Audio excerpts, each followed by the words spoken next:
Good morning students. पिछले class में हमने जैनिज़्म के बारे में पढ़ा, जिसमें 24 तीर्थंकर हुए हैं, ऋषभदेव से लेके महावीर तक। महावीर लास्ट तीर्थंकर हैं। जैनिज़्म का मेन फिलॉसफी है अनेकांतवाद। मतलब ज्ञान कोई पूर्ण नहीं है। कोई भी हम ज्ञान पाते हैं तो वो पूर्ण नहीं होता है, हमेशा सापेक्षित होता है। तो हर एक ज्ञान में कई नए हैं, तो इसके कई यूनिट्स हो सकते हैं। तो हर एंगल से हमें देखना चाहिए।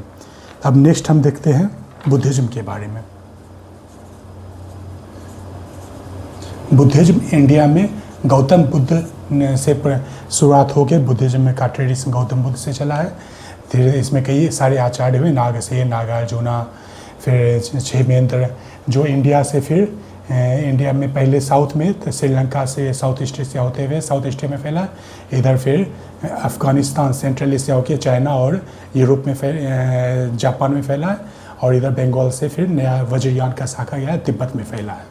बुद्धिज़्म फिर इंडिया आज के डेट में मोस्ट ऑफ द इंडिया से बुद्धिज़्म का बहुत कम हो गया इन्फ्लुएंस, लेकिन चाइना, जापान और साउथ एशिया में आज भी बुद्धिज़्म बहुत ही स्ट्रॉन्ग है। तो गौतम बुद्ध के बारे में पहले सबसे इनकी लाइफ के बारे में देख लेते हैं। गौतम बुद्ध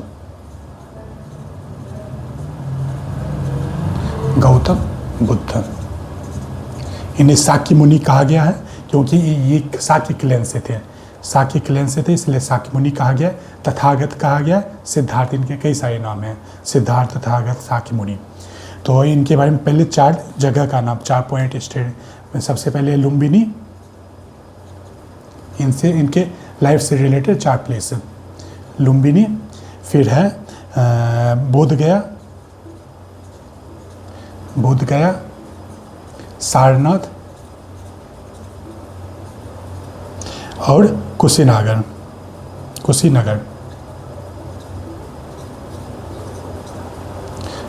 इसमें बस बोध गया बिहार में पड़ता है, बाकी सब यूपी में है। लुम्बिनी है कौशल राज्य में पड़ता है, कौशल कपिलवस्तु। बोध गया बिहार में पड़ता है। सोमनाथ काशी के पास है, वाराणसी के पास है। कुशीनगर, फिर ये भी मल्ल, यूपी में है मल्ल, उसमें मल्ल महाजनपद था, उसमें है। तो लुम्बिनी में इनका जन्म हुआ था 567 BC। 567 BC में लुम्बिनी में जन्म हुआ। फिर वेस्ट होने पर इन्होंने घर का त्याग कर दिया। घर के त्याग जंगल और आश्रमों में भटके ज्ञान प्राप्ति के लिए, नॉलेज के लिए कई जंगलों में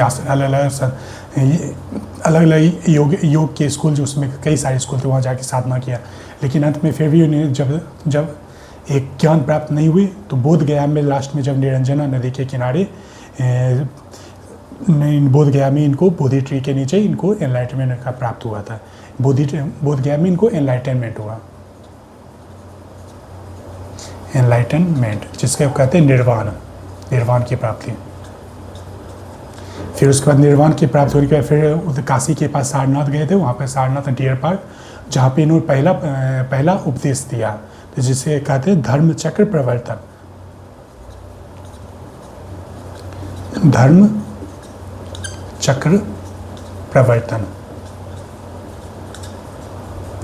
फर्स्ट इनका सरमन हुआ था सारनाथ में। फिर उसके बाद कुशीनगर में इन्होंने शरीर का त्याग किया, तो इसको कहते हैं महापरिनिर्वाण।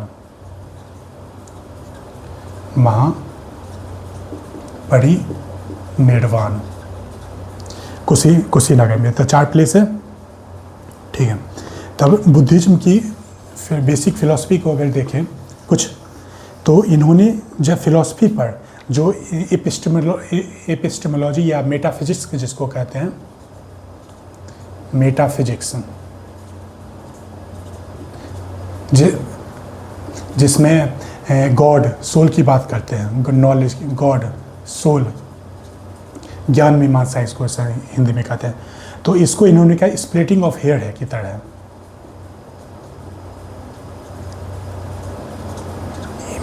मतलब इन सभी चीज़ों को इन्होंने चर्चा करने से मना कर दिया कि इसका कोई फ़ायदा है नहीं।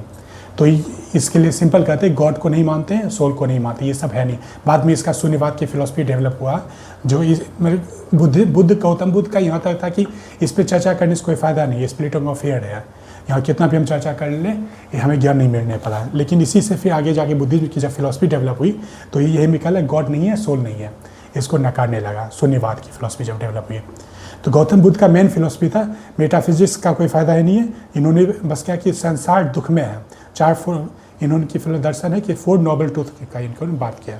4 नोबल ट्रूथ, इसमें 4 नोबल ट्रूथ में पहला हो गया सफरिंग, कि इन्होंने कहा कि संसार दुख में है। फिर दूसरा है सफरिंग का काउज भी है, काउज है दुख समुदय है, समुदय जिसका समुदय तो बुद्धिज्म की फिलोसफी में समुदय एक वर्ड ध्यान रखिए। समुदय मतलब हो गया दुख का काउज, दुख का कारण क्या है, दुख समुदय है। तीसरा है दुख का निरोध भी है, मतलब हमें निर्वाण भी है, मतलब फ्रीडम निरोध है, दुख का निरोध है। फिर चौथा में दिया दुख निरोध के लिए क्या हमें मार्ग दिया इन्होंने, मार्ग। चार, पहला सफरिंग है, काउज का निरोध भी है, उसका मार्ग भी है। तो मार्ग में इन्होंने कहा है अष्टांगिक मार्ग दिया है, अष्टांगिक मार्ग मतलब ये 8 मार्ग हैं जिसको फॉलो करने से आदमी का दुख खत्म हो जाएगा। तो इसको कहते हैं राइट व्यू, सम्यक दर्शन, अपनी दृष्टि को सही रखना, राइट रिजॉल्व, अपने संकल्प को सही रखना, right speech, right conduct, right livelihood, right effort, right यह एक्सरसाइज भी कहते हैं, राइट एफर्ट, राइट माइंडफुलनेस। जब इन सबको फॉलो करेंगे तो अंतिम में फिर जोड़िए राइट कंसंट्रेशन। जब कंसंट्रेशन हो जाएगा तो व्यक्ति का दुख खत्म हो जाएगा। अष्टांगिक मार्ग ये है। ये जो 4 नोबल ट्रूथ है इसको कहते हैं आर्य सत्य, 4 आर्य चतुष्टय या आर्य सत्य। आर्य इसीलिए कहे, गौतम बुद्ध का कहना है कि ये जो दुख, संसार दुख में है, इसको सिर्फ आर्य लोग ही समझ सकते हैं। बाकी सब लोग कष्ट में जीते हैं, मर जाते हैं, लेकिन फिर भी जीवन की इस बेसिक चीज़ को समझ नहीं पाते कि संसार दुख में है।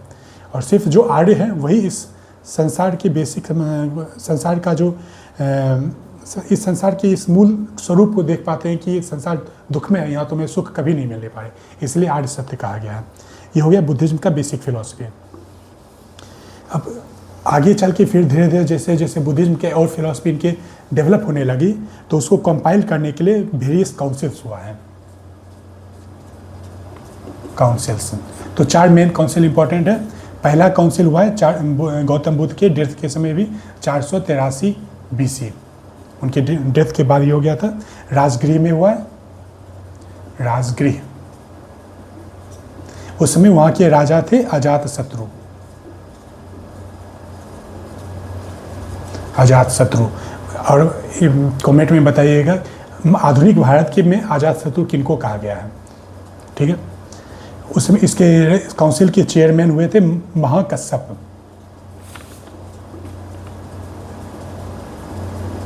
महाकश्यप चेयरमैन हुए थे। इस काउंसिल में जो बुद्धिज्म टीचिंग है उसका बेसिक 2 बुक के रूप में कंपाइल किया गया था। दो पिटक उसको कहते हैं, सूत्र पिटक, सूत्र और विनय। बुद्धिज्म का जो बेसिक फिलॉसफी है, जैसे आर्य चतुष्ट है, ये सब सूत्र पिटक में दिया गया है, जिसके कंपाइलेशन किए थे आनंद के नेतृत्व में, जिनका कंपाइलेशन हुआ।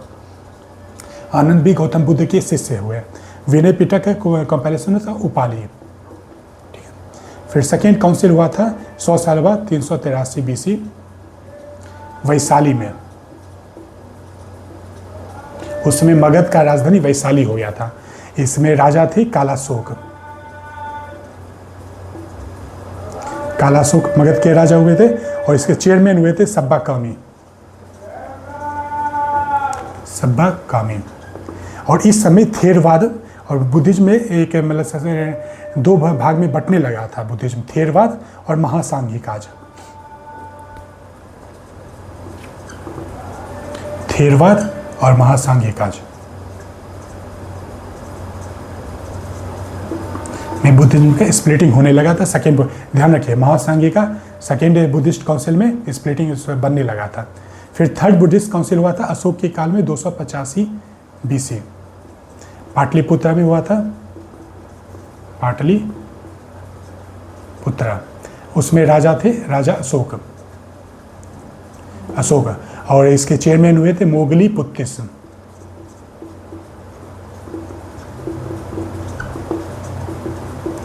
मोगली पुत्तिस। और इस समय थेरवाद जो है प्रॉपर्ली इस्टेब्लिश हो गया था। दो चीज़ें, थेरवाद क्या जिसको महायान कहते हैं, महायान या स्थाविरवाद। थेरवाद हो गया, इसको नहीं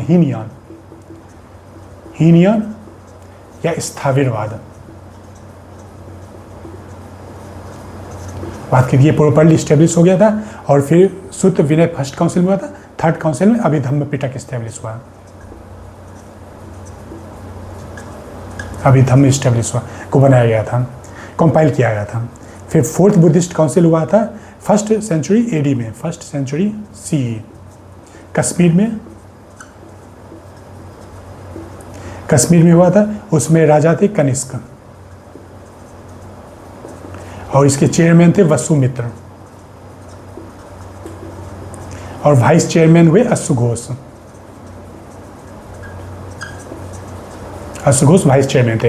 अश्वघोष का एक बुक है, ये एक नॉवेल है, याद ध्यान रखिएगा, हर्षचरित, संस्कृत में है हर्षचरित, अश्वघोष का काव्य है। और इस समय फिर महायान का बनाया गया था, महायान।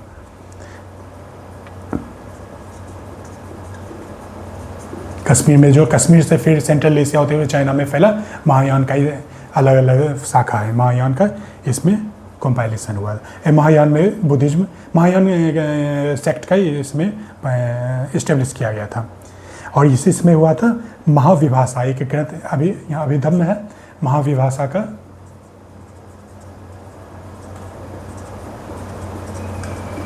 बुद्धिज्म का एक लिटरेचर है, मैंने बहुत इंपॉर्टेंट लिटरेचर, महाविभाषा का कंपाइलेशन हुआ था। ये हो गया बेसिक इनका काउंसिल्स। अब बुद्धिज्म धीरे धीरे अलग अलग, जैसे जैसे बुद्धिज्म फैला है, अलग अलग रीजन में बुद्धिज्म ने अलग अलग सेक्ट का रूप ले लिया है। तो हम इसके डिफरेंट सेक्ट को समझते हैं। तो सबसे पहले तो दो मेन सेक्ट हैं। तो सबसे पहले देख लीजिए, सबसे पहले वही सेकेंड बुद्धिस्ट काउंसिल में महासांघिका आ गया था, महासांघिकाज सेकेंड बुद्धिस्ट काउंसिल में। फिर थर्ड बुद्धिस्ट काउंसिल में महासांघिका से डेवलप हुआ थेरवाद, जिसको हीनयान कहते हैं, हीनयान या स्थाविरवादी कहते हैं। फिर फोर्थ बुद्धिस्ट काउंसिल में महायान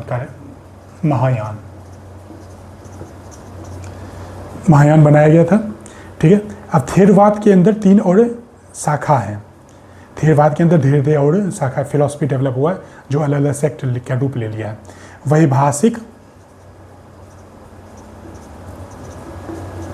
वैभाषिक, सौत्रांतिक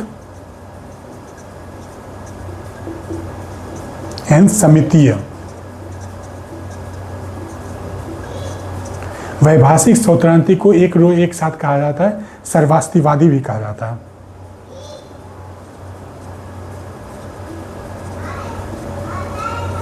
सर्व अस्ति, इसका मतलब इसका कहने कि हम जो भी एक्सपीरियंस करते हैं वर्ल्ड के इंद्रिय से जो भी देखते हैं, सब कुछ का रियल में अस्तित्व है। वैभाषिक सौत्रांतिक थेरवाद के अंदर आता है, हीनयान का शाखा माना गया। अब महायान के अंदर आता है योगाचार, माध्यमिक,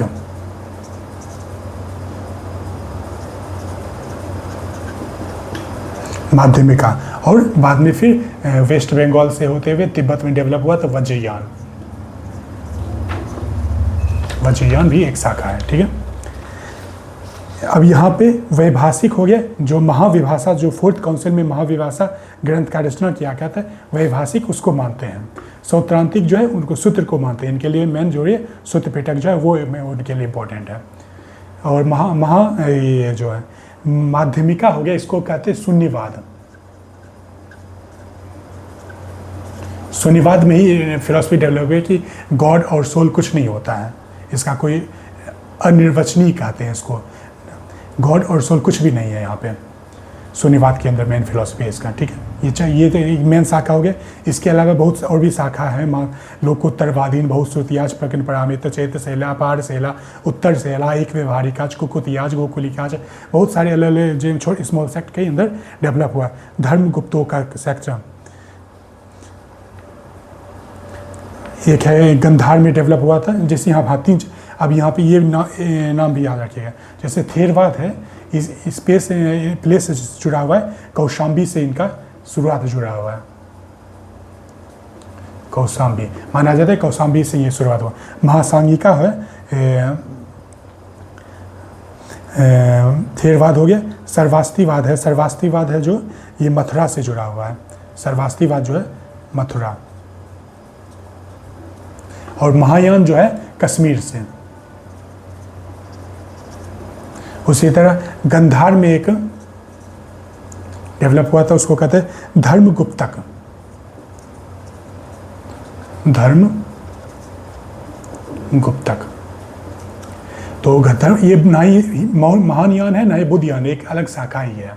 कुछ धर्मगुप्तक महायान से मिलता है लेकिन महायान के अंदर नहीं है, ठीक है। अब हीनयान महायान में मेन अंतर यह है कि हीनयान में इसको अरहत का इंपॉर्टेंस दिया गया।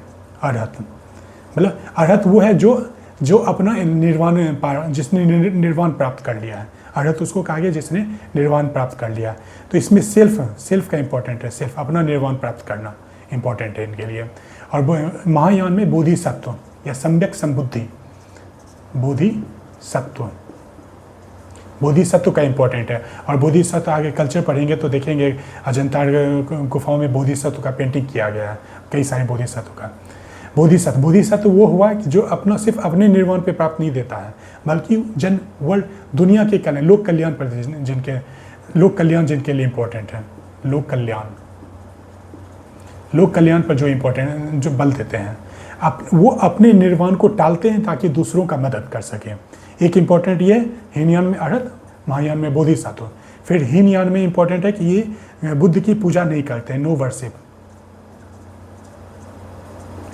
और ये सिंबॉलिक रूप में बुद्ध को रिप्रेजेंट करते हैं, सिंबॉलिक रूप में बुद्ध को जैसे स्तूप हो गया, पादुका हो गया, इस सब रूप में। यहाँ पे आइडल नहीं है। महायान में वर्शिप शुरू हो गया, बुद्ध का एक गॉड के रूप में वर्शिप कर रहे हैं, बुद्ध की पूजा कर रहे हैं और बोधिसत्वों की पूजा कर रहे हैं और बुद्ध की मूर्ति की पूजा करते हैं। आइडल का बनाना शुरुआत हो गया मूर्ति की। तो कहा ये महायान जो है कश्मीर से शुरुआत हो गया था। तो उसमें कश्मीर में इंडो ग्रीक जो ग्रीक कल्चर है उसका बहुत इन्फ्लुएंस हो गया था। तो ग्रीक इन्फ्लुएंस से ही यहाँ पे बुद्ध की मूर्ति बनाना शुरुआत हो गया था। वहाँ पे गंधार आर्किटेक्चर पढ़ेंगे तो उसमें देखेंगे ग्रीक का कैसे बहुत सारा इन्फ्लुएंस है। तो ग्रीक इन्फ्लुएंस से यहाँ पे आइडल मेकिंग शुरुआत हो गया था और जिस आइडल वर्शिप शुरुआत हो गया था बुद्धिज्म में। और लगभग 3rd सेंचुरी एडी आते आगे हिंदुइज्म में भी आइडल वर्शिप बुद्धिज्म से आ गया था। ये हो गया हमको सेक्ट, बुद्धिज्म के अंदर सेक्ट।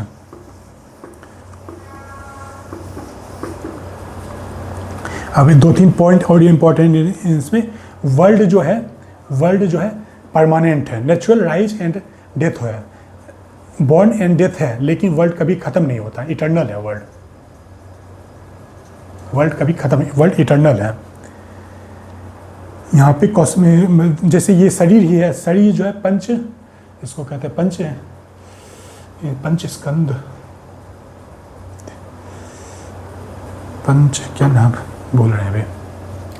अच्छा, ये जो शरीर है हमारा 5 एलिमेंट से मिलके बना हुआ है और ये कोई भी सोल नहीं है। नाम रूप 5 अभी याद, दर्शन ये सब बहुत हो गया पढ़े हुए। तो ठीक है, वर्ल्ड जो इटर्नल है, राइज एंड फॉल होते रहता है, वर्ल्ड का हमेशा राइज एंड फॉल होते रहता है। और दूसरा है गॉड नहीं है, सोल नहीं है। कास्ट को रिजेक्ट नहीं, नॉट रिजेक्टेड कास्ट को रिजेक्ट नहीं किया। इन्होंने कहा है कि सोशल ऑर्गेनाइजेशन के लिए कास्ट जरूरी है, लेकिन संघ या बुद्धिज्म में पार्टिसिपेशन लेने के लिए कास्ट का इंपॉर्टेंस नहीं है। पार्टिसिपेशन के लिए कास्ट नहीं देखा जाएगा। एडमिटेड ओमेन को भी एडमिट कर किया। बहुत सारे मठों का, बुद्धिस्ट मठ का, मोनास्ट्रीज के डोनेशन के में बुद्धिज्म नन्स ने ही डोनेट किया था। अब कुछ बेसिक लिटरेचर को हम देख लेते हैं जो भी इम्पोर्टेंट है हमारे लिए यूपीएससी के लिए। तो सबसे पहले त्रिपिटक है, त्रिपिटक है जिसमें फर्स्ट काउंसिल में सुत्त और विनय आया था। तो सुत्त पिटक में 5 निकाय हैं, 5 निकाय हैं, दिग्ग निकाय, मध्यम निकाय, संयुक्त निकाय, अंगुत्तर निकाय और खुद्दक निकाय।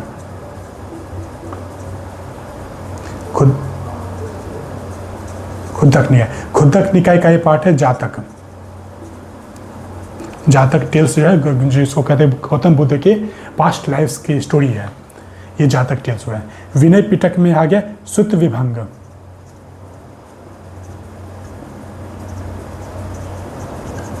सुत्त विभंग, खंडक, खंडक में 2 पार्ट है, महावग और कूलवग।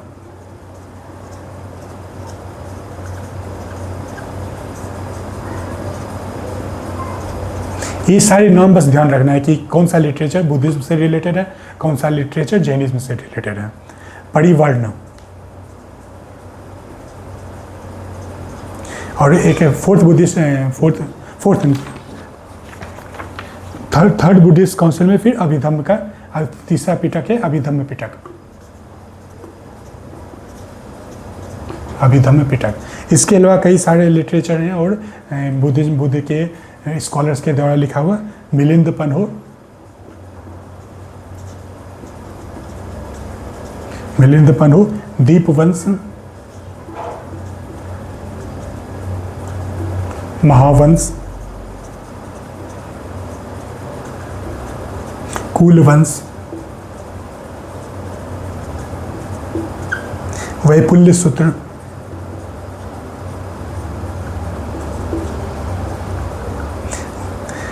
नीति प्रकरण,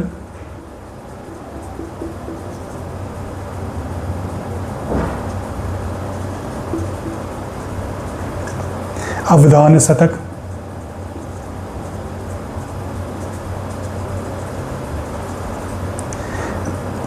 थेरी गाथा,